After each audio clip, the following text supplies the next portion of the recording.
When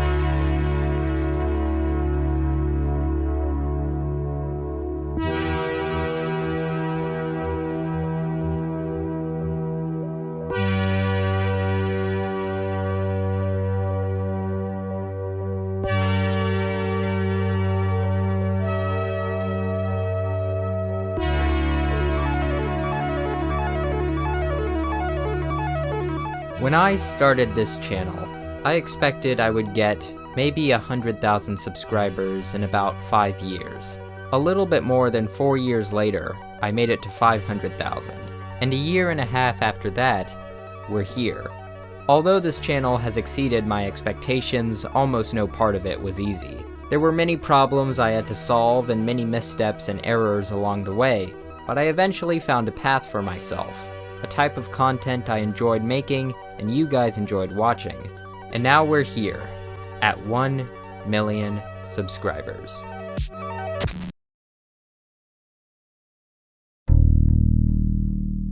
$15,485,863 is the millionth prime number. Only 10 cities in the United States are populated by 1 million or more people. It takes 1 million years for glass to decompose. This is 1 million in tiny dots. If you added up all the works in the collections of the Louvre, the Museum of Modern Art, and the documented works in the inventories of the Smithsonian American Art Museum, you would be just shy of 1 million works of art. There is no doubt that 1 million is a big number. Big things interest me. I would say people in general have a tendency to be interested by big things. The biggest store, the biggest pumpkin, the biggest planet, the biggest galaxy. There are numerous roadside attractions that people like to visit just because they feature objects that are bigger than they usually are. But it isn't just big things in a vacuum that interest people, but also the way different sized things relate to each other in an ever-increasing scale. The very first notable video I know of that deals with this idea is the 1977 short film Powers of 10. The final version of the film is a work by famed designers Charles and Ray Eames. The film zooms in and out through the scales of the universe by, you guessed it, powers of 10. Since then, there have been numerous forms of visual media that play with this idea. Believe me, scale is something worthy of your contemplation. If you look into a dense patch of grass, really stare into it, you'll notice an entirely other world from the one you occupy. It's filled with insects, root systems, particles of dirt. It's a place that you are almost entirely cut off from, simply because the size at which you live your daily life is so dramatically different. If you were to shrink down to the size of an ant, blades of grass would become overwhelming towers, and the distance from the sidewalk to your front porch would feel like miles. And then if you stood up and looked out at a field, you'd start to realize just how big the world of the tiny actually is. This is the world you currently occupy. And if you zoom out of that and look at the world at the scale of a planet, we become like the ants again. It seems that when we zoom in or out, a sense of harmony and pattern emerges. Each scale is a different world with different rules. On the atomic and subatomic level, things seem to behave mechanically in ways totally alien to the ways we observe in our world. At the level of cells and at the level of insects, the inner mechanics of the natural world are revealed. On the level of great technological giants, of skyscrapers, of cities, there is a world of steel, engineering, and the wonders of human achievement. On the geographical level, there are mountains, canyons, deserts. And on a universal level, things behave once again in an alien way, where matter, energy, time, and distance exist and interact in ways so extreme that we can never fully wrap our minds around them. It is these worlds that drive our fascination with scale, that beckon us to learn more, that beckon us to wonder about those unimaginable things that are billions of times smaller or bigger than us. And while the worlds of the very small are certainly worthy of exploration, the worlds that interest me the most, the ones I know more about, and the ones I wish to explore in this video, are those just outside our narrow human scale. Those which cannot be accessed with a microscope, but by vehicles, or if you are so willing, by your own 2 feet and enough time. Those worlds which seem to have captivated civilization for millennia. Those worlds of dizzying heights, power, prestige, achievement, and wonder. Those worlds that are just so gargantuan they can hardly be imagined. Take a journey with me through the unfathomable.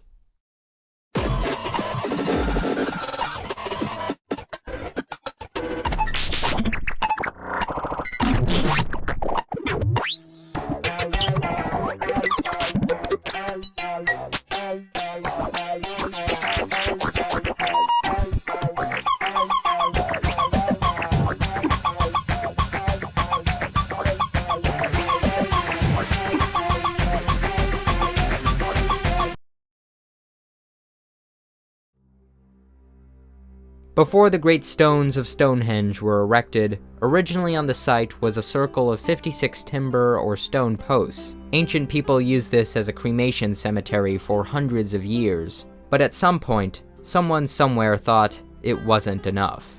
When the huge stones we all know and love were erected around 2500 BC, the people who made it went through an extraordinary effort to transport and shape these absolutely enormous stones using only simple tools and technologies. Some of the blue stones in the inner ring of Stonehenge have been found to match perfectly with an outcrop in Wales, meaning they were displaced 160 miles away from their original location.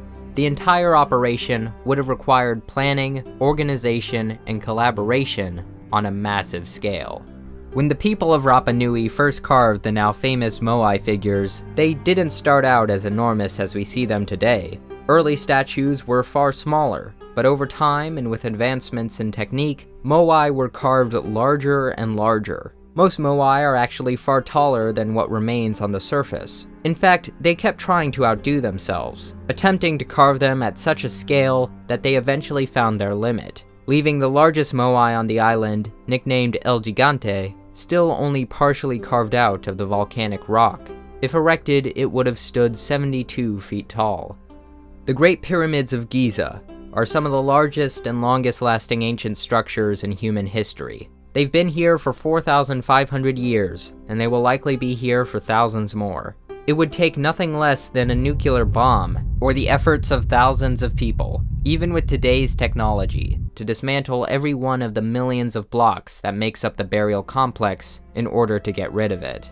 It is a testament to one of the greatest collaborations in history. Tens of thousands of skilled workers from communities all across Egypt likely contributed in building them. It is estimated that the largest pyramid contains 2.3 million blocks of stone, meaning one 2.5-ton block would have to be laid 4.5 minutes of every hour, 24 hours a day, for the entire 20-year time frame it has been believed to have been built in. The sheer scale of the project is so impressive that even today, no one is really sure exactly how they were built. It wouldn't be until 3,800 years later that the pyramids were surpassed in height by the central spire of the Lincoln Cathedral in 1311. Then in 1889 it was surpassed by the Eiffel Tower. In the 20th century, height records would be beat again and again every few years. From the Chrysler Building, to the Empire State Building, to the World Trade Center, to the Willis Tower. And then, in the early 21st century, they were all blown out of the water by the $1.5 billion Burj Khalifa in Dubai, whose title of being the world's tallest building is not just an architectural achievement, but a landmark that's been credited with putting Dubai on the map and bringing in nearly 20 million visitors to the city each year. However, if completed, it will be overtaken by the Jeddah Tower, the first kilometer-tall building in the world. For now, it's only a quarter finished. Construction began in 2013 but was halted in 2018, when its major backers found themselves caught up in the country's anti-corruption purges. The Dubai Creek Tower, when completed, is said to be 1,000 to 1,350 meters high. It's not exactly a full skyscraper, as it will only have 20 floors. This is also a bit of an issue with the Burj Khalifa, which has 800 feet of non-occupiable space, roughly 29% of the building's height. Regardless, the Creek Tower is still intended to be a landmark that may surpass the Jeddah Tower and put Dubai back on the map as the city with the tallest structure, if they ever get past the foundation. In 1956, Frank Lloyd Wright, no stranger to ambitious projects, proposed a 528-story skyscraper he called the Illinois. According to his proposal, it would be over a mile tall, and would have had enough room for 100,000 people, 15,000 cars, and 100 helicopters. The building would have been constructed using the technologies available at the time: reinforced concrete, steel, a tripod design, and a taproot structural system, which sank a central concrete mass deep into the ground and cantilevered floors from the mast. He even alluded to the elevators being atomically powered. The Illinois would have been a symbol of power and luxury, aiming to consolidate all the scattered government offices around Chicago at the time. However, with no client, no confirmed site, and considering its outlandish scale, it was never built. Alright, that should be it, right? I mean, a mile is pretty tall. I don't really see what more height would add to. The Shimizu Megacity Pyramid is a theoretical project that, if built by the also very theoretical completion date of 2110, would be the largest man-made structure on Earth. It's not so much a building, but a structure that houses other buildings. It would sit in Tokyo Bay and have a footprint of 3 square miles. Its height would rise far beyond a mile, and it would be able to house 1 million people.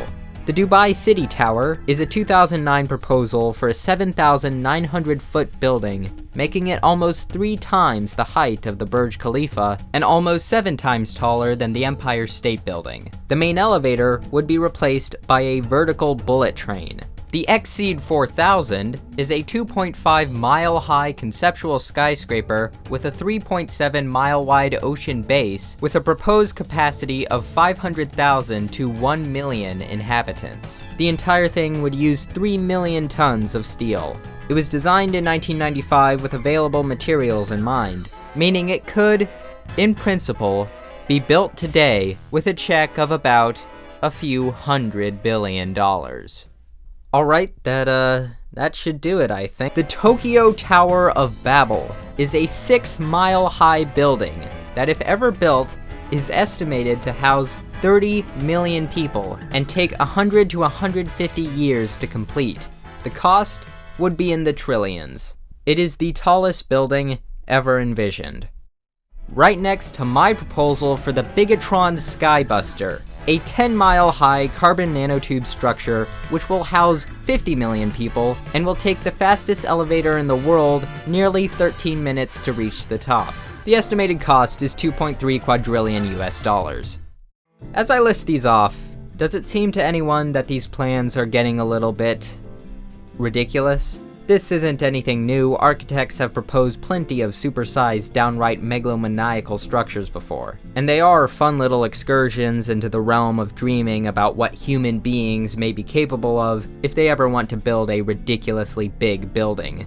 But in reality, most of these proposals are expensive and impractical. Many of them are not meant to be taken seriously. For issues like housing, simply putting up bigger buildings is unlikely to single-handedly solve such problems.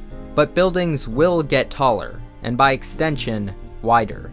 As more and more people live in cities, we will have to build more and more. Skyscrapers have been growing taller at a remarkably steady rate, and unless sweeping social change occurs, which doesn't seem impossible, there shouldn't be a drastic change to this trend. According to researchers at MIT Technology Review, there is a 9% chance that a building exceeding 1 mile in height will be built by 2050, and there is a 0% chance that the current tallest skyscraper will remain the tallest. Clearly, building larger and taller buildings has been on people's minds in the last 100 years, especially in Tokyo and Dubai. While skyscrapers often have a practical purpose in their design, allowing for a more efficient use of space by moving up instead of out, as I just showed, many envisioned projects, hell, even some of the tallest real buildings today, are not 100% practical. They are buildings envisioned to show what could be possible. They're made to be impressive.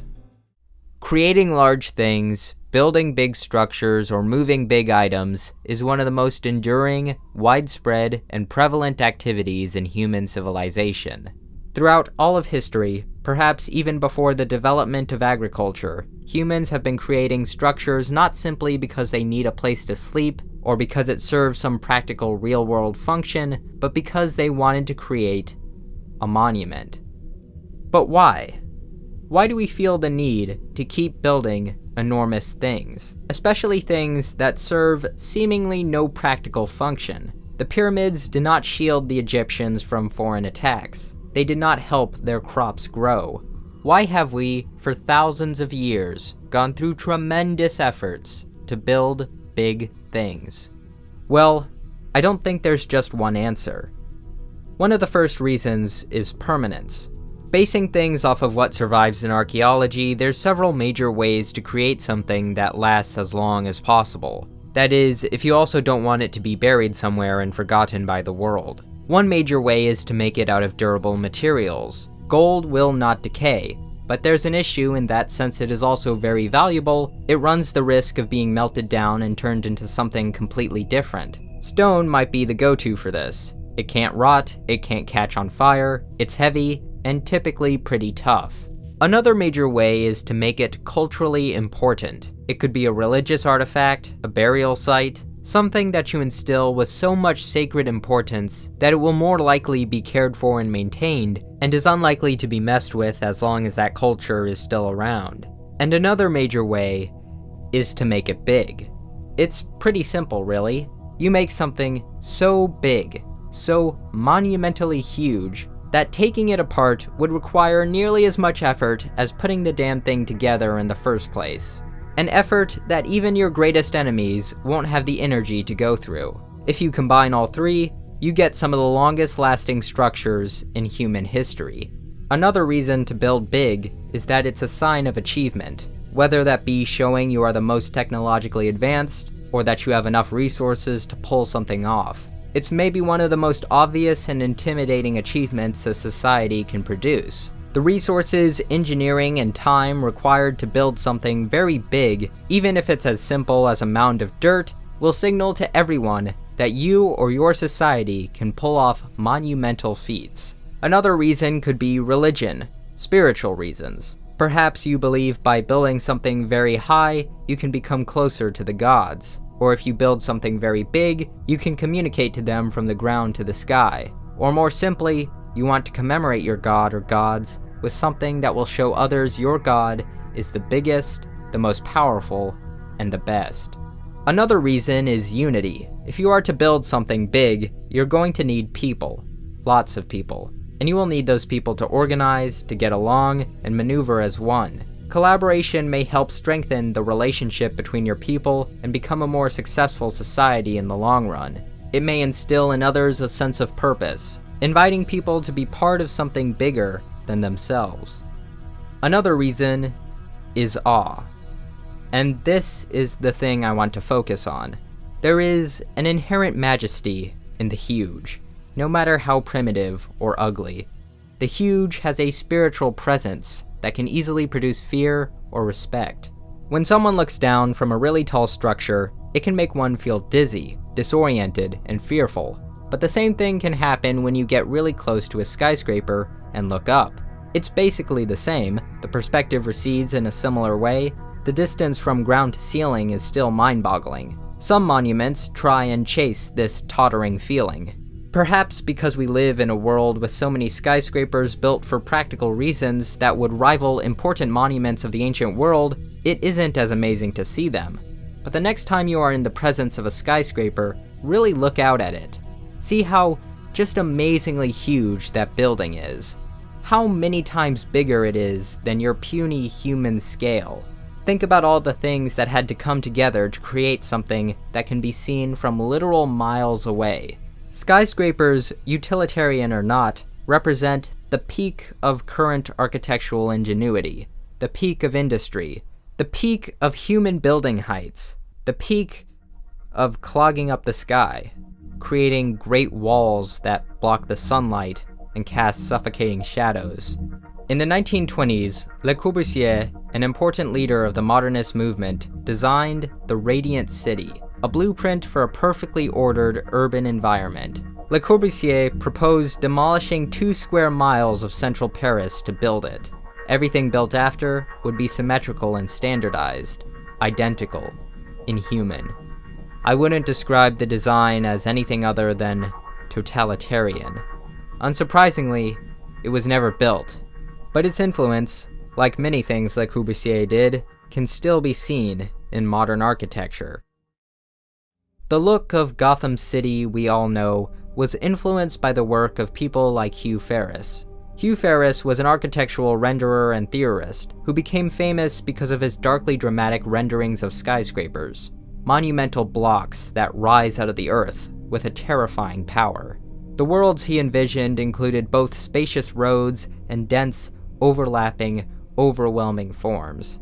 The use of light is also remarkable. Setting the buildings at night and illuminating them with unnatural spotlights evokes the dramatic stage lighting that would accompany a villain's introduction in a play. The scale and domination of these images form a playground of Gothic fantasy. They could also easily be seen as an urban nightmare. Through modern architecture, we have successfully created giants. Giants that far surpass even the tallest spires of all the cathedrals, mosques, and churches ever built, whose heights were formed to bring us closer to the heavens. Giants who have a life of their own, whose eyes are 1,000 blind windows.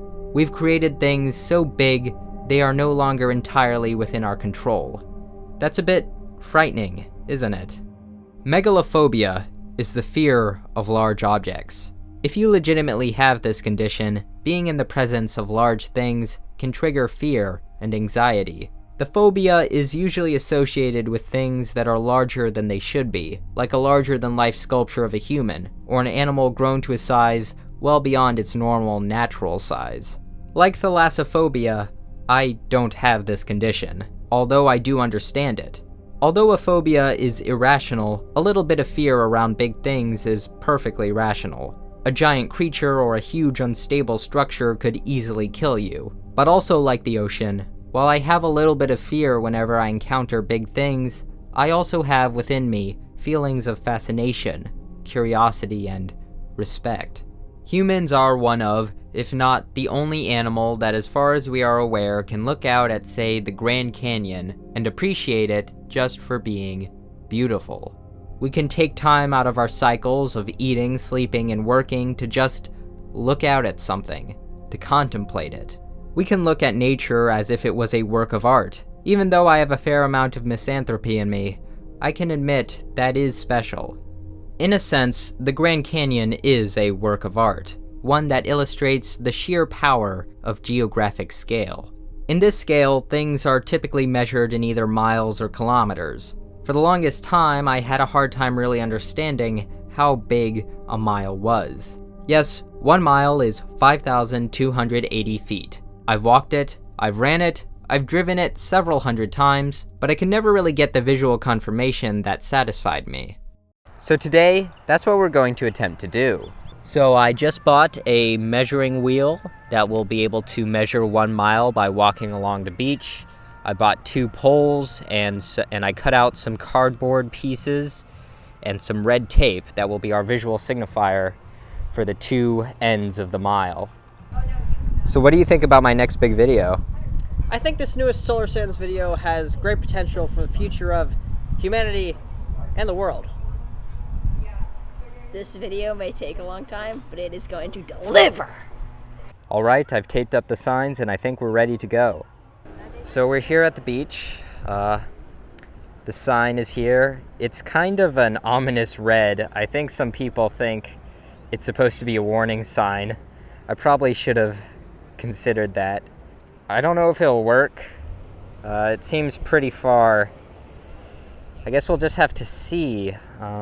So we're gonna take the little walkie thing and see how far we can get.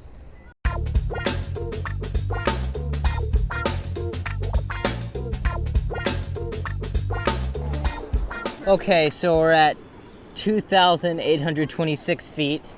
We've been going for a long time and it's... I can't see it anymore.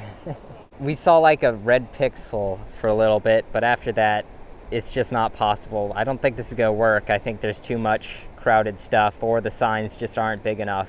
Okay, this is try 2. We have a lot clearer beach now and we're gonna try this one more time, see if it'll actually work. I'm at about 2,000 feet, and I can't see it. Oh, that's disappointing. We're gonna have to do something totally different. It was clear I severely underestimated how big a mile was. So instead of the signs, I decided to use 2 giant blue tarps that I could place on either end. Next, we drove around the parks of my city looking for a good spot, until my brother suggested a long stretch of bayou that he had found on Google Maps. Maybe the back. Oh my gosh. This is 2,300 feet. We are putting a lot on the line for this. If this bank goes up like 2 feet, we're gonna be underwater. But we're almost there. If you get over here, you can just barely see the bridge. You can barely see the bridge? I can see I can see it, yeah. Very tiny bit. I think this will be enough. This is enough. We did it. We found the mile, guys. I think this is it. We're gonna come back later and see if it's true. Preferably in better weather. Well, we're here after significant downpour, and we're coming back. Oh boy, this is a lot more work than I thought it was going to be. A few days later, I started prepping one of the tarps. At this point, I realized that there were probably much easier ways to visualize a mile, but I was dead set on making this specific idea work. Behold, our sail in the wind. So that morning, we gathered our items and drove out to the spot for the last time. So we're here. My brother has the big blue tarp which will drape over the bridge. I have the tarp I can place into the ground.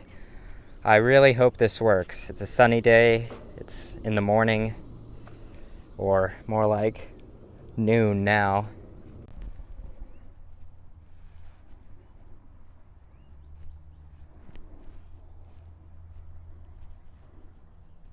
All right, so we got the tarp all set up on the bridge. Okay, we're at 0. Here we go. I'm at around 2,000 feet, and I can still see the blue tarp, so that's a pretty good sign. I'm almost halfway there. Okay, it might be hard to see right now, but it says 5,250 feet. So, here we go. We're crossing over through some weeds, 5,272. And here we go. 5,280 feet.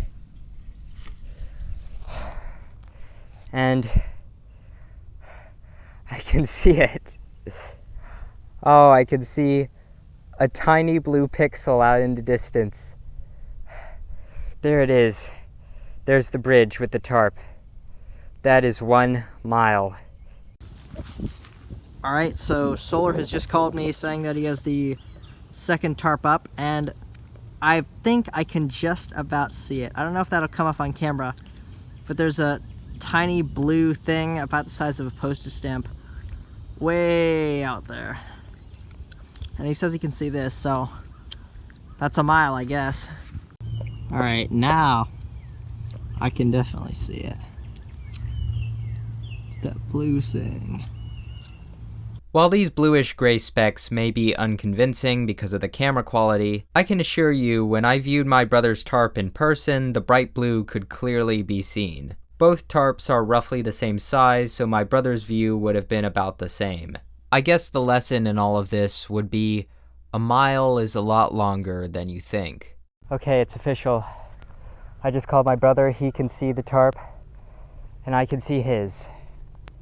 There it is. I'm holding it up because it's way too unstable. But there it is. 1 mile to 1 mile.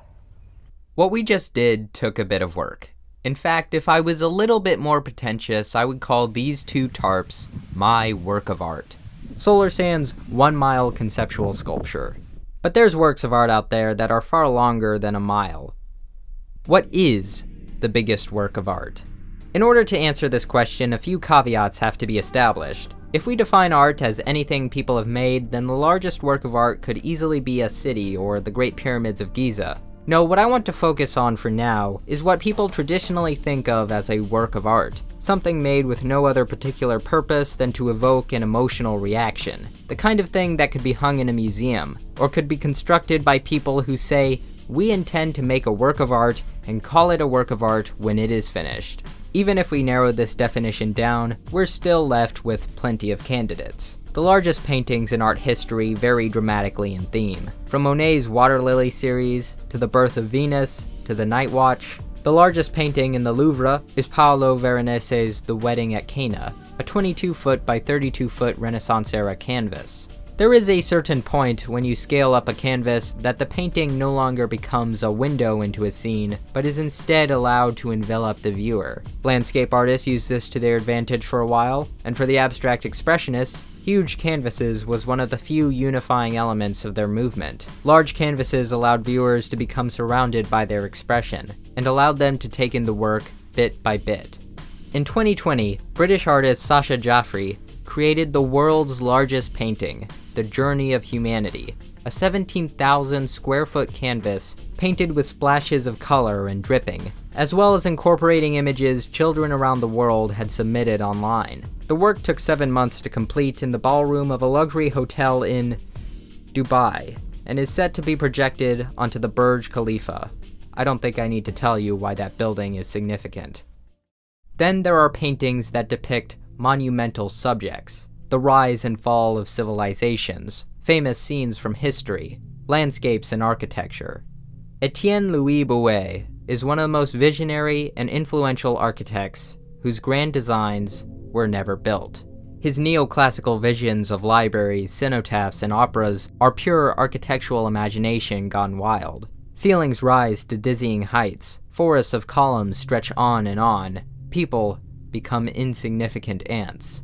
The cenotaph for Isaac Newton is a grand sphere that would have been the tallest building in the world at the time. The inside would be hollow, allowing for holes to be poked through that simulated stars. The space would be so big and encapsulating that it would have essentially felt like the entire night sky was above you. These projects are grandiose and grotesquely impractical. So huge, they seem more fit for titans than people. They are monuments of expression to the love of scale. They are utopian visions of architecture without limits.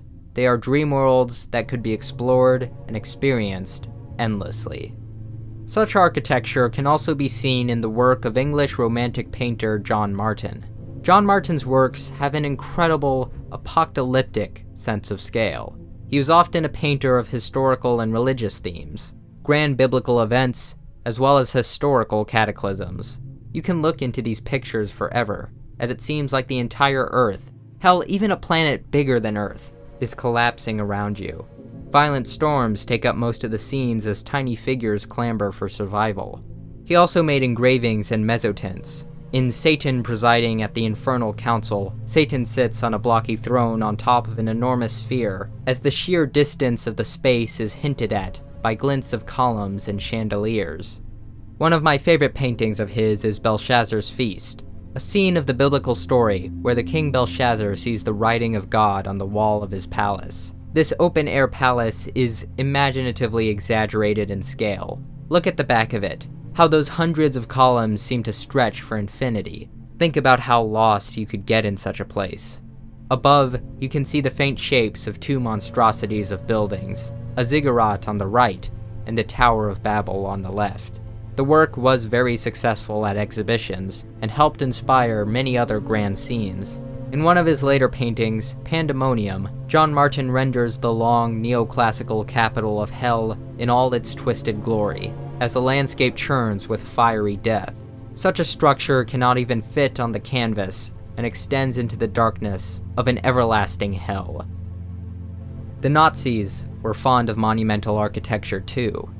Hitler's plans for Berlin's redevelopment were begun by Albert Speer in 1936. According to the plans, in the middle of the city there would be a long and wide avenue, flanked with military equipment, crossed by a triumphal arch, with building compositions of massive proportions on either side. Broad swaths of the original city would have been razed, including historical buildings. All of this architecture ended at the footsteps of the massive Volkshalle, a play on the ancient Roman pantheon. The dome would have been 16 times higher than the Dome of St. Peter's, and would have been able to hold up to 180,000 people.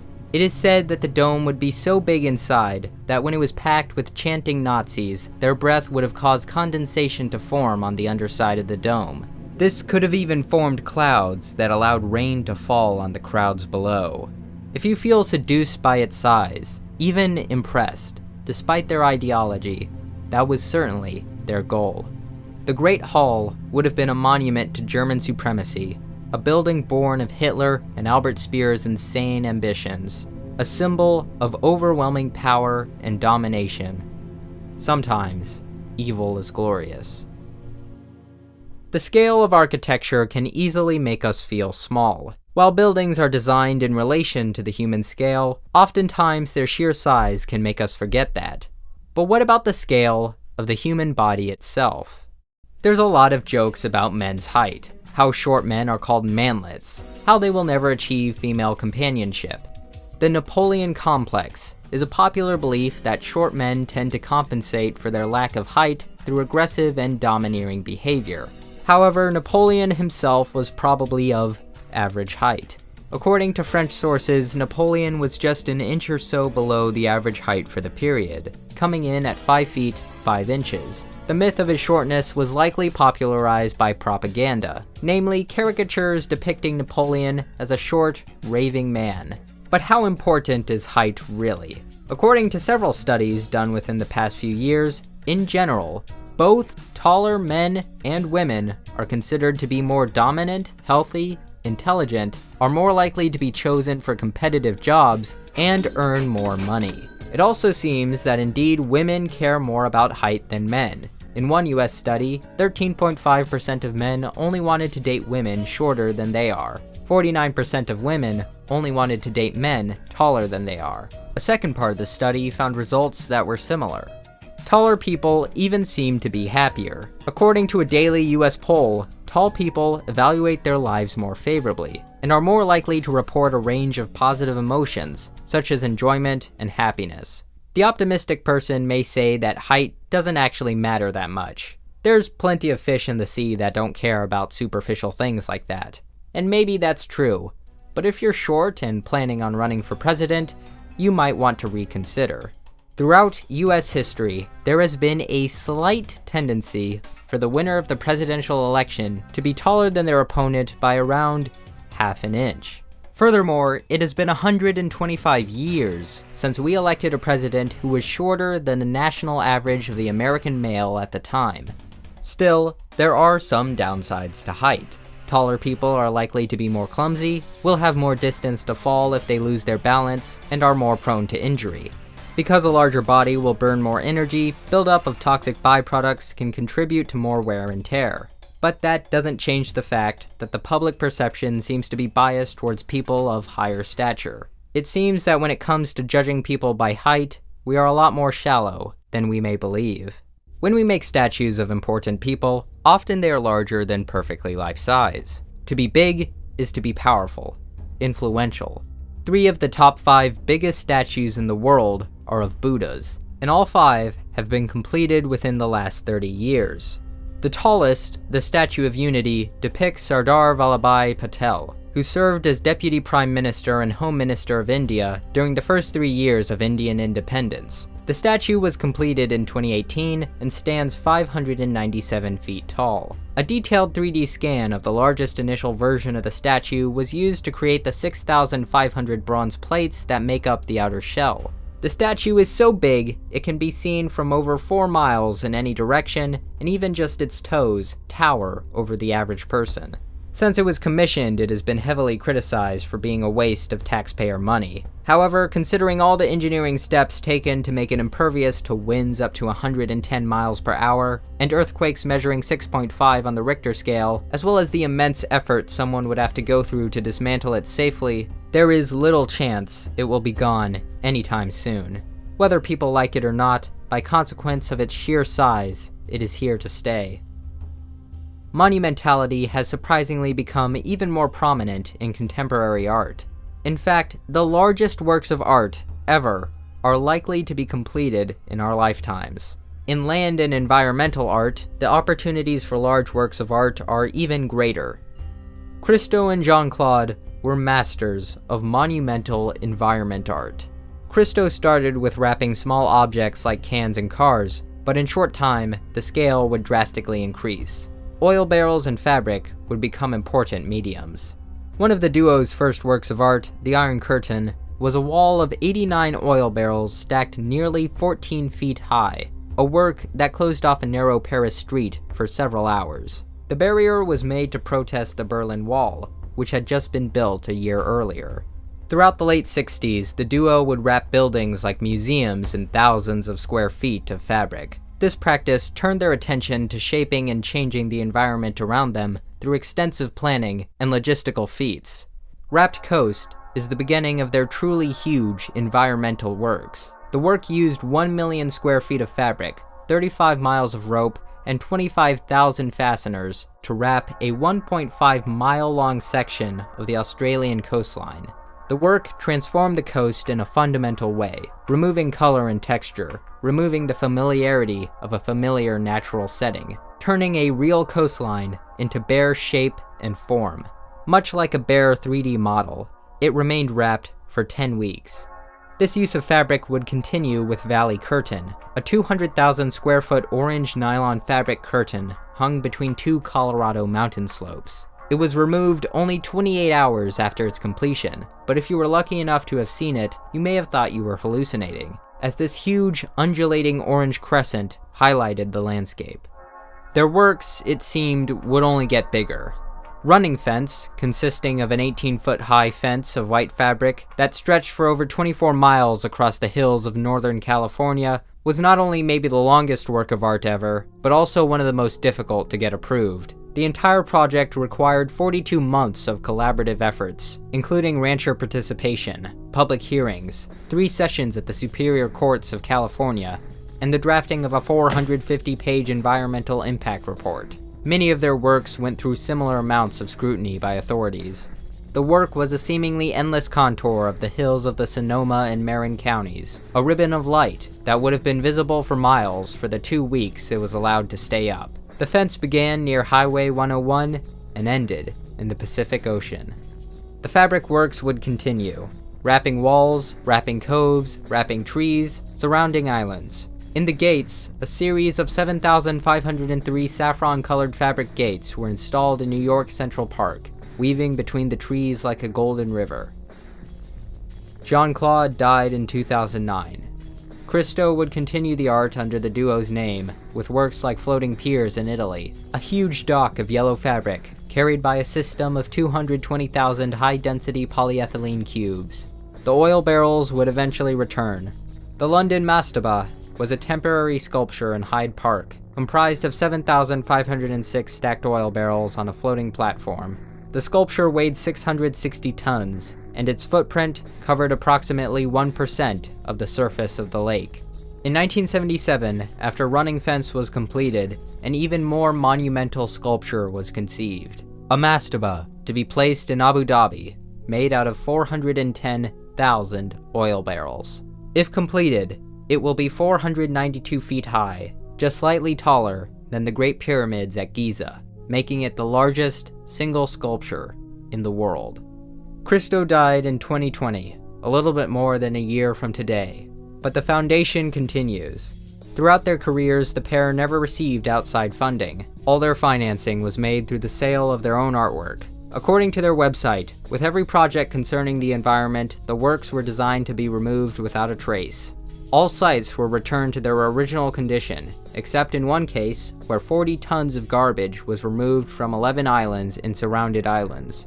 However, this did not stop controversy, including the accidental death of 2 people by their umbrella project. One umbrella got detached from its stand and crushed a woman, and a worker was electrocuted in the process of removing them. However, the most common complaints from the public about their work was that they were an eyesore. To me, their works continue to be an inspiring look into our relationship with the environment. highlighting the scale and effort required to change even just a mere fraction of the Earth's surface.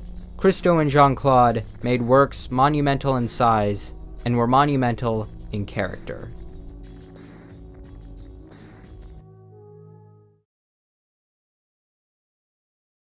I would like to take the time in this brief intermission to shout out some of the channels that I've enjoyed over my 5 years on YouTube. This won't take long, and I do want you to at least hear some of these and check them out, but if you want to skip this section, here's the timecode.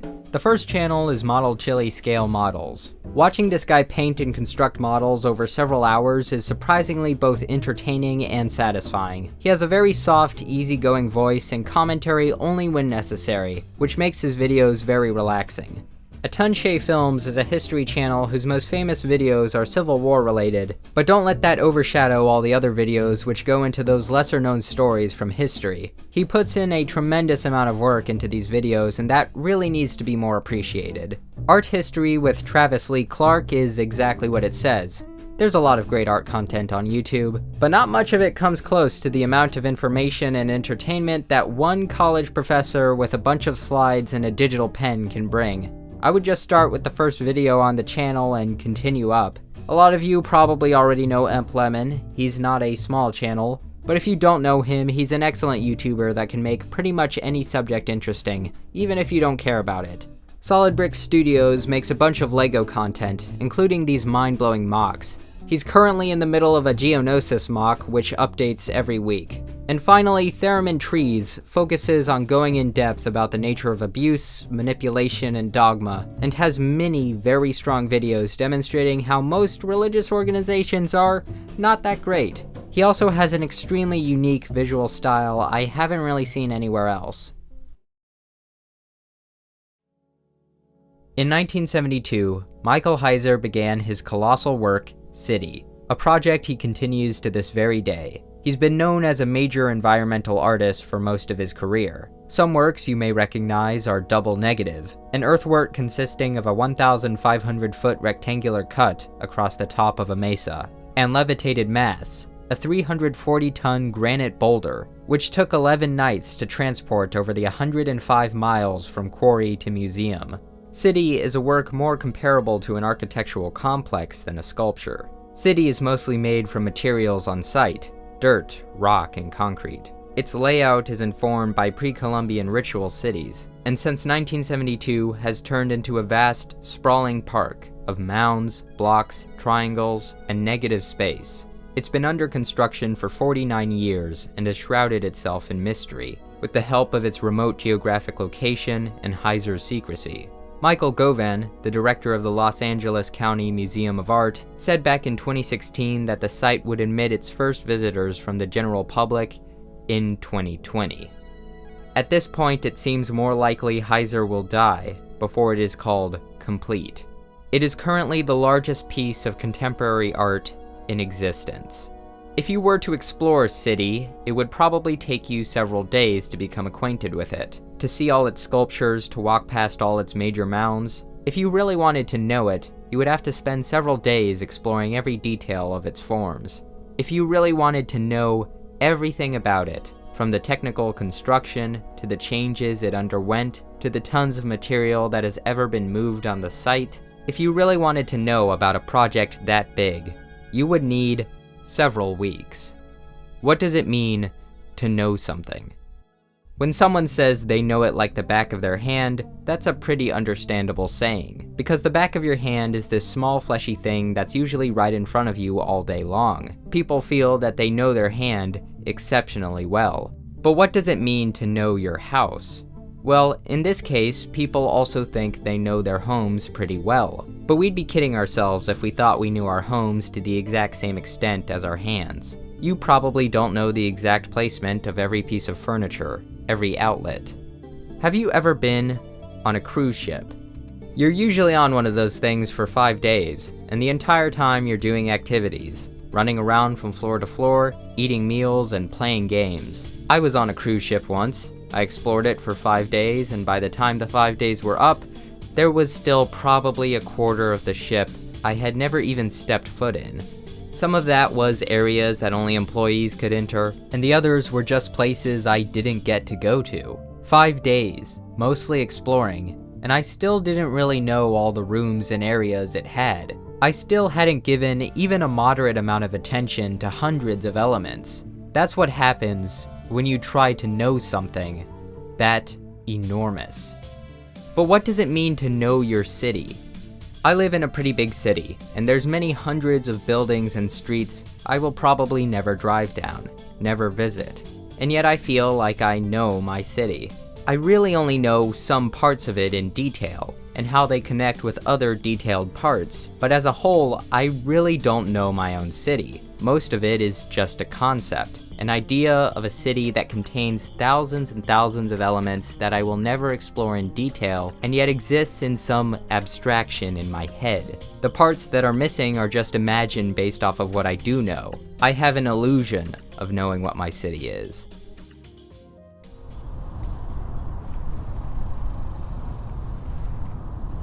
This is a transmission tower. There's hundreds of these in my city. You can see them extending over there and over there. What gets me about it is that it plays such a minor role. It supports power lines. It's like a single puzzle piece in a puzzle that contains 100,000 pieces, and yet look at how big it is. It's got to be 90 to 100 feet high. Anything like this in the ancient past would be difficult to achieve, even if it played a big role. But it just plays a tiny, tiny part in the huge, mind-boggling human creation that is a city. I don't think I ever really understood the scale of the Earth until I looked out and saw the other side of the Grand Canyon. This experience is also the first time I understood what people meant when they said photos didn't do something justice. I mean, just holy cow, the Grand Canyon is big. 18 miles was in front of me. I could see how the atmosphere made the other side blue. I could see how the sunlight made the rock shimmer with a million different colors. When you look out at something like that, it's kind of hard to wrap your mind around it.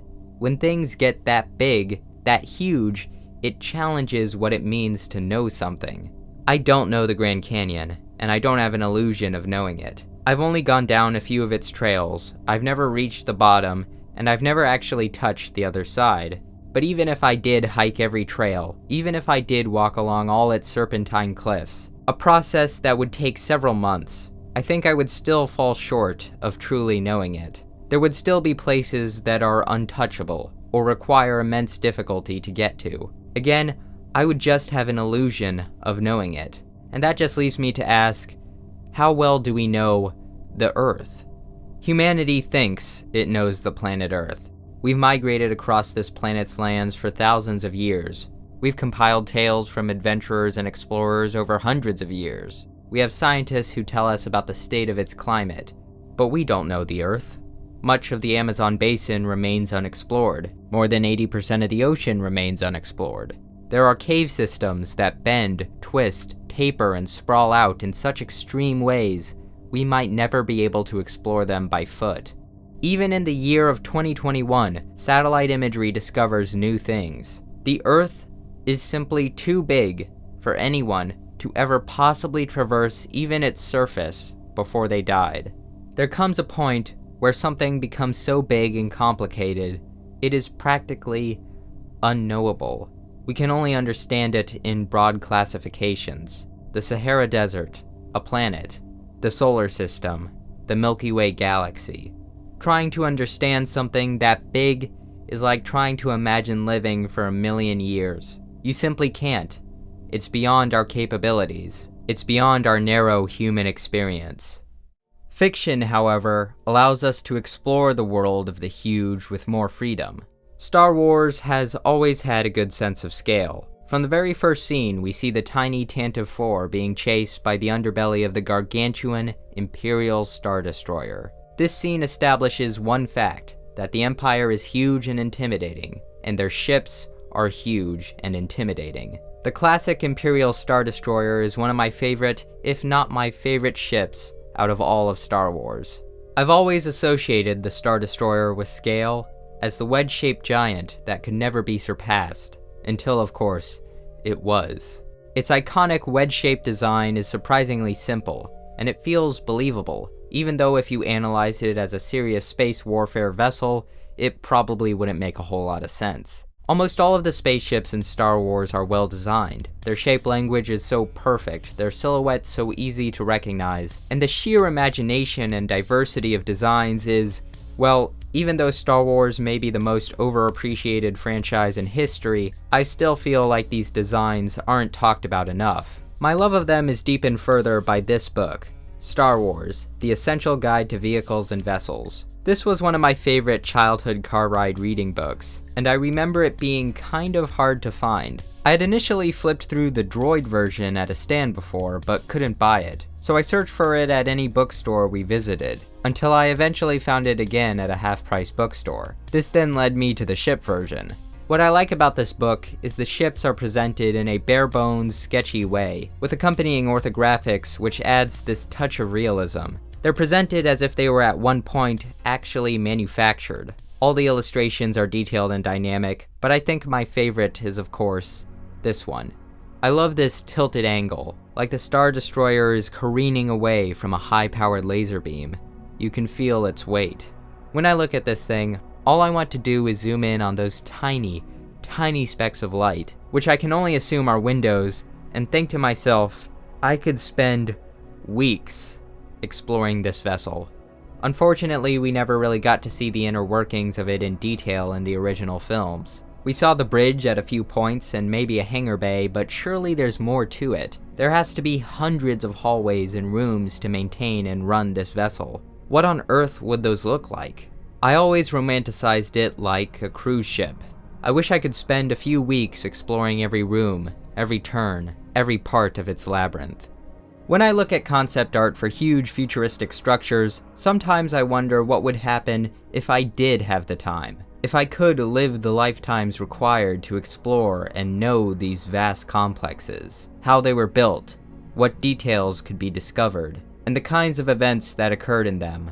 I dream about experiences I know I'll never have. The closest thing to taking a more detailed peek inside a Star Destroyer in the original series would be the scenes in the Death Star in A New Hope. The superweapon, or superweapons, that take the cake for the biggest original trilogy megastructures in Star Wars. Although the Death Star is many times bigger, I have a unique fascination with the scale of a Star Destroyer. For one thing, I could probably explore all the areas of a Star Destroyer within a reasonable amount of time, unlike the Death Star. Secondly, I always imagined there was a greater diversity of rooms and functional areas than the Death Star, because realistically, with its main function being a superweapon, I assume most of it would be filled with either empty space or machinery. Thirdly, I think to my child mind, I got a better understanding of its true scale by the opening comparison with the Tantive. Seeing that tiny ship, which is actually also pretty big, in comparison to the full hulking mass of a Star Destroyer, was just so impactful. This is one of the reasons those size comparison videos are so addicting. The use of comparing something to things we already know gives a much more satisfying and mind-blowing feeling as opposed to mere measurements. You'd better believe my excitement when I found out about Star Destroyer ships even bigger than the classic Imperial destroyers. Of course, most of these were never in the original trilogy. This is also where I found out about the expanded universe, where apparently Palpatine came back. Which means we can't blame Disney entirely for bringing back Palpatine. There was historical precedent, but how they brought him back with little to no explanation is still pretty dumb. Somehow Palpatine returned. Despite the Force, despite the fact most ship designs wouldn't work well in the vacuum of space, I always felt the original world of Star Wars was kind of feasible. It never pushed things too far. The Death Star is not even described as being the size of a moon, but a small moon. I could easily see how a galaxy-spanning empire at the peak of its power could gather enough resources to build something like that. A criticism of the Return of the Jedi is that a second Death Star is just a lazy repeat of the first Death Star, for lack of a more imaginative concept. However, this kind of makes sense. If you have the plans all set up for a super powerful technology that was only foiled because of an easily fixable flaw, why wouldn't you just try it again? The original trilogy always had a good, believable sense of scale about their technology and their worlds. I don't even think the prequels strayed much from having believably huge structures. The only trilogy that breaks this is Disney's. which doesn't even respect the distance of planets. In The Last Jedi, they introduce what I believe is the biggest Star Destroyer in history, the Supremacy, which is just gargantuan, with a wingspan of 37 miles and a crew of 2 million. Apparently, the largest Star Destroyer in history is funded and built by the First Order, who I thought were supposed to be less powerful than the Empire. Maybe I could buy a Starkiller base, and maybe I could buy a Supremacy. But both? That's not happening. It becomes clear Disney just wanted the Empire too, without thinking of the world building that would require. And then you have the Rise of Skywalker, which takes a classic Imperial Star Destroyer and makes 1,000 of them, with very little justification for how Palpatine even got them. What's even more lazy about it all is that they apparently just scaled up a regular Star Destroyer and put a cannon on it. Let me say that again. They didn't make it longer. They didn't redesign it to be bigger. They took a regular Star Destroyer and scaled it up, resulting in absurdly large windows, shield bulbs, a nonsensically large bridge, a myriad of issues. You can't just scale up a vessel and expect everything to work the same way. The Resurgent class Star Destroyer actually improved the previous version. You're telling me Palpatine built an entirely new type of Star Destroyer and didn't bother to make any differences besides the cannon and size? The very scene this design is featured in is easily one of the most ridiculous scenes in all of Star Wars. Tightly packing together Star Destroyers with no sense of strategy or explanation, multiplying everything with little to no justification, isn't providing a sense of scale. It's warping and destroying it. I think that's enough about Star Wars. The point is, I think there's an art to providing a strong sense of scale in your story. That's part of the reason I like Star Destroyers. Another reason I like them? A Star Destroyer's length is just a little bit less than a mile. Megastructures in space are typically thought of as very large, artificial objects that approach or achieve orbital, planetary, and stellar scale. There are a few fictional franchises that have megastructures as major plot points, and even fewer that explore them in depth. In The Hitchhiker's Guide to the Galaxy, Earth itself is a megastructure, intended to function as a huge computer, built by an alien race that manufactures planets.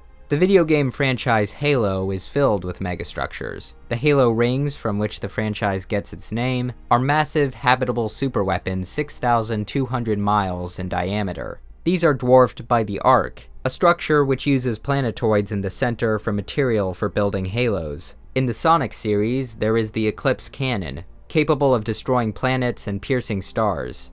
In Bionicle... Wait, am I reading that right? Yeah, that's right. In Bionicle, Matanui is a massive robot as tall as a planet, and inside his body, every inhabitant of the Bionicle universe all live, unaware that they live inside a massive space-traveling entity. I thought this was just a LEGO action figure theme? I knew it had lore, but I never thought it was this dense. It kind of makes you wonder, if every inhabitant of the Bionicle universe lived in one planet-tall being, without knowing it, then how long would it take for just one of them to cross that being? Subsequently, how long would it take to walk around the Earth? Well, contrary to popular notions, the Earth is not perfectly spherical. The circumference of the equator of the Earth is about 41 miles longer than the circumference of the poles. If there were no oceans and you didn't sleep or rest, you would be able to walk through the poles of the Earth at the average walking speed of 3.1 miles per hour in about 334 days. Walking around the equator would take about 335 days. If you factored in sleep, sleeping once a day for 8 hours, it would take you about 502 days. If you were to walk around the equator of Jupiter without stopping, it would take you 3,668 days. That is 10 years of walking. If you were to walk around the equator of the Sun without stopping, it would take you 36,497 days. Almost exactly 100 years. It would take a significantly above average length lifetime. With technology, however, the time is significantly shortened. A car going 80 miles per hour can travel around the Earth in 13 days, Jupiter 142 days, and the Sun in 3.87 years. The International Space Station orbits the Earth in about 93 minutes. When I was young, very young, and I first learned that in our solar system, the Earth was actually very small compared to nearly half the planets, I was pissed. Oh great, we got a raw deal. Our world is only like the 6th biggest. Of course, at this time I didn't know that Jupiter was made of gas and the other planets were unsuitable for life. It wasn't until a few years later that I became grateful our planet wasn't that huge. That for all its deserts and jungles and forests, we could still travel to them. It wouldn't take us 4 years to reach the North Pole. If our civilization was spread out over the size of Jupiter, the world would feel spectacularly more isolated.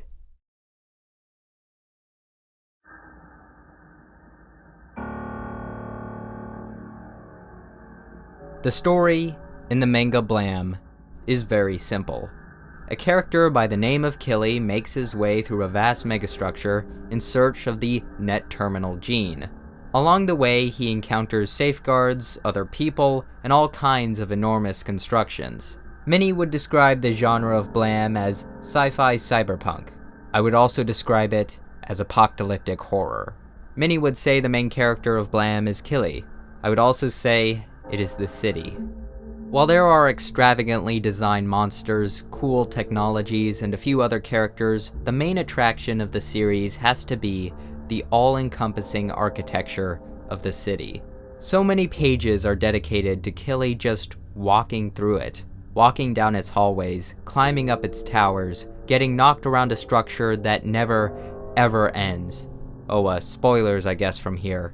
The horror of it all is partially that everything Killy encounters is a ghastly abomination, but more importantly, the feeling that something can be so big that it is inescapable, that humanity has been spread so far apart by this unforgivable structure that there is no hope of regular beings ever coming together and fighting back against the overwhelming domination of automated builders that continue to expand it. It is never made clear how long Killy spends trying to find the net terminal gene.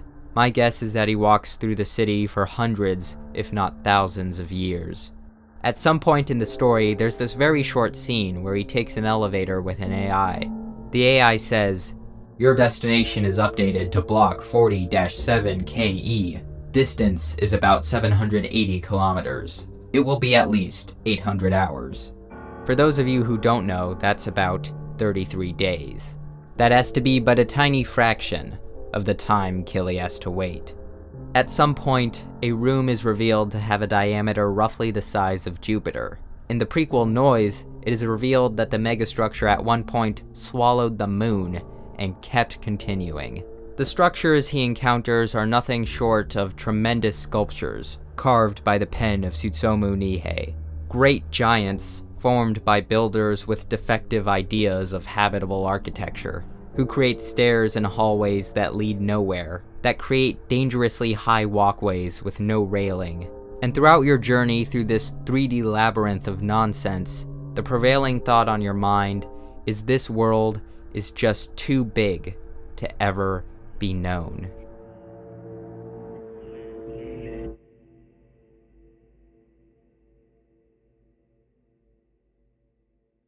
The universe, as I'm sure you all know, is big. So big that all human beings, living or dead, can't imagine its size. All we have are the numbers, and those numbers contain a lot of zeros. The very idea of a light year is pretty hard to grasp. On the human scale, the speed of light may as well be instantaneous. You're telling me in space, distances are so great, light takes years to travel? The distance to our next nearest star, Proxima Centauri, is 4.25 light years. The Eagle Nebula is 7,000 light years from Earth. There you can find the Pillars of Creation, a formation of gas and dust where newborn stars hide in their ethereal, sculptural columns. The formation is roughly 4 to 5 light years long. The Earth is smaller than the visible universe by about 20 powers of 10. An atomic nucleus is smaller than the Earth by 20 powers of 10. The smallest possible measurement, according to all known physics, is the Planck length. The emphasis here is on known.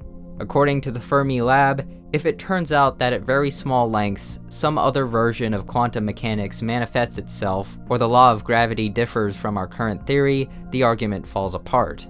And of course, the observable universe is all the universe we can observe. A space 93 billion light years across. It could be even larger. It could be infinite. This idea of the universe going on forever in both directions, large and small, probably wouldn't have been something supported by people like Einstein, who believed that nature could be reduced to a finite set of equations. But it would be supported by people like German physicist Emil Wiechert, who wrote in 1896, "We know precisely that the atoms with which we are dealing are in no sense the simplest conceivable components of the universe. On the contrary, the number of phenomena lead to the conclusion that atoms are very complicated structures. So far as modern science is concerned, we have to abandon completely the idea that by going into the realm of the small, we shall reach the ultimate foundations of the universe. I believe we can abandon this idea without any regret. The universe is infinite in all directions. Not only above us in the large, but also below us in the small. If we start from our human scale of existence and explore the content of the universe further and further, we finally arrive both in the large and in the small, at misty distances, where first our senses and then even our concepts fail us." What do we make about the scale of the universe? The way I see it, there are two ways to approach this undeniably small scale we live in. On the pessimistic side, we are so insignificant that our planet could be washed away like a single grain of sand on a beach, and from the perspective of the universe, nothing would change. We would be a blip in a pointless, infinite matter-smashing simulator. On the optimistic side, we are part of something so complex and so large that we are like a single tiny cog in a machine with a construction so incomprehensible we may never know its purpose. You would have to have faith that we are part of something larger than ourselves, and that every action you make, although small, matters. Both are pretty terrifying. But I reject the notion we could never make a dent. Through our technology, through our perseverance, through our collaboration, we could make ourselves bigger. The Kardashev scale is a way of measuring a civilization's technological development based on how much usable energy it can manipulate and store. A Type 1 civilization is a civilization that can harness all the energy on its home planet. A Type 2 civilization is a civilization that is able to harness the energy of its sun. A Type 3 civilization is a civilization that can harness the energy of its galaxy. One of the most popular proposed methods of achieving Type 2 is through a Dyson Sphere, a huge structure or series of structures that encompasses a sun and harnesses its energy. The idea of Dyson Spheres at first wasn't the result of cold calculation in a scientific paper. Freeman Dyson was inspired by science fiction in the novel Star Maker by Ola Stapledon. There are many types of Dyson Spheres. The classical Dyson Sphere is an absolutely gigantic closed-off sphere completely encircling the sun and blocking off all its light and energy. Although as much as I like the idea, this is the most gravitationally unstable and material-wasting design you could possibly make. Freeman Dyson championed more so a Dyson swarm, a spherical shape made from trillions and trillions of individual solar-collecting satellites orbiting in rings. Dyson spheres bring up many questions. If our population increases, as our energy needs exceed that which exists on Earth, is building a Dyson sphere an inevitability? It is perfectly possible that in the next few thousand years, we find a way to harness the energy of the sun in a way that is far more efficient and less costly than even a Dyson swarm. That doesn't take away the wonder of such a structure. However, if it really does turn out to be inevitable, then that means building a Dyson sphere is inescapably linked to the Fermi paradox. If it was a structure worth building, a sufficiently advanced alien civilization should have a Dyson sphere surrounding their home star. This would produce unusual dimming, which could be seen by astronomers. So far, no such dimming or any other unusual light signatures have been observed, with no non-alien explanations. Larry Niven's Ringworld is not my favorite book.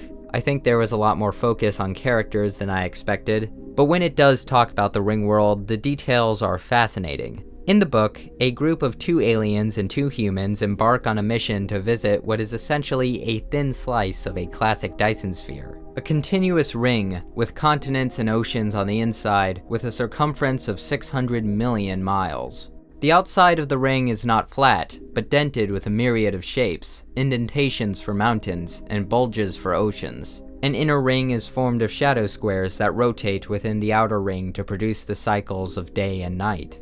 The group eventually find themselves stranded on the surface and have to travel hundreds of thousands of miles to get to the ring wall, a mountainous wall designed to keep the air in. The habitable inner surface of the ring world is 3 million times the surface area of the Earth. The oceans are several times as large as Earth. There is enough room on the ring world to get quite thoroughly lost. The primitive civilizations that survived after the fall of the Ringworld civilization are spread so far apart that their languages differ, and they never, ever appear to meet.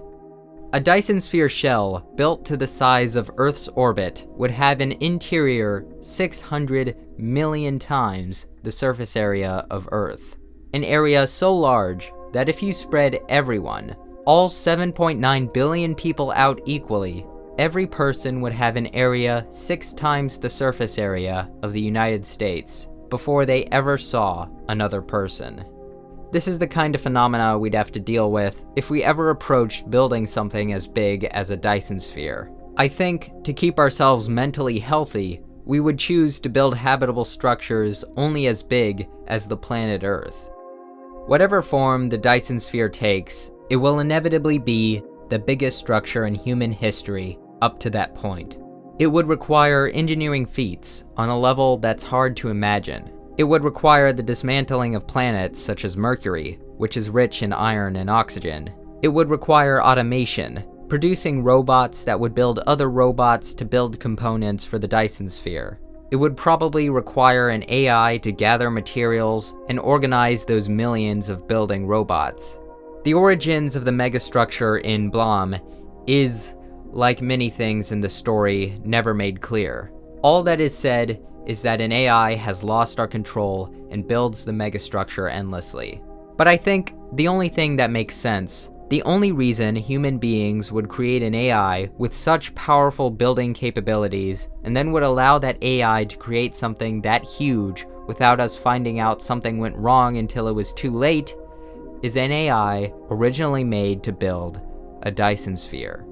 It has been suggested by Tsutomu Nihei himself that the world of Blam is actually just a growing Dyson Sphere.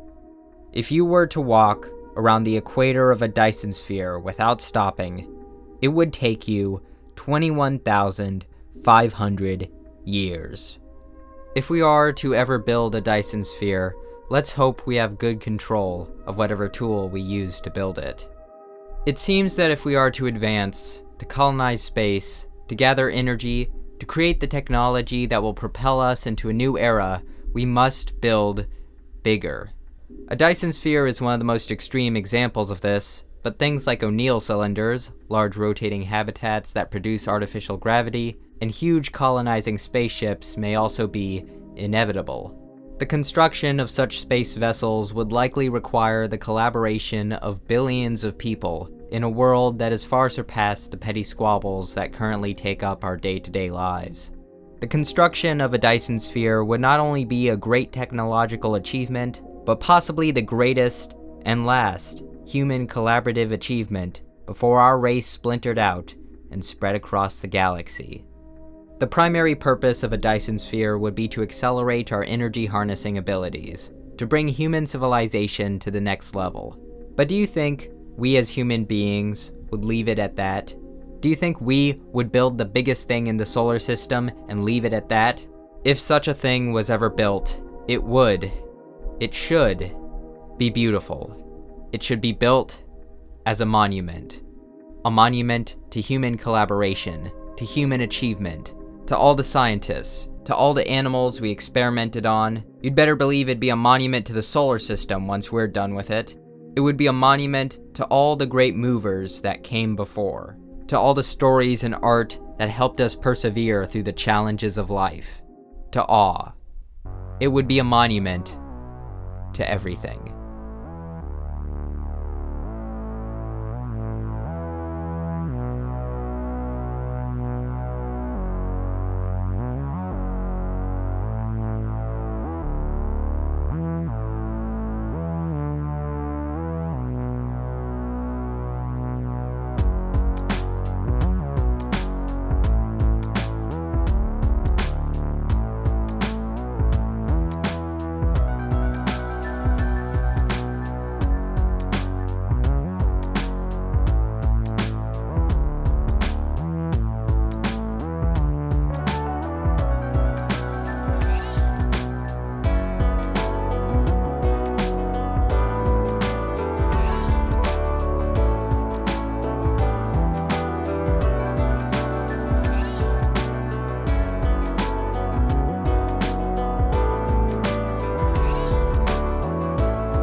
Well, that's the video. Probably won't be making something like this for a while. Probably won't be making videos in general for a little while. I'm a bit tired. So, in honor of this video's theme, I will be building BrickVault's Imperial Star Destroyer MOC. It is twice as many pieces as the Colosseum, and will be the largest LEGO set I've ever constructed. Thank you for 1 million subscribers. My name is Solar Sands, and goodbye.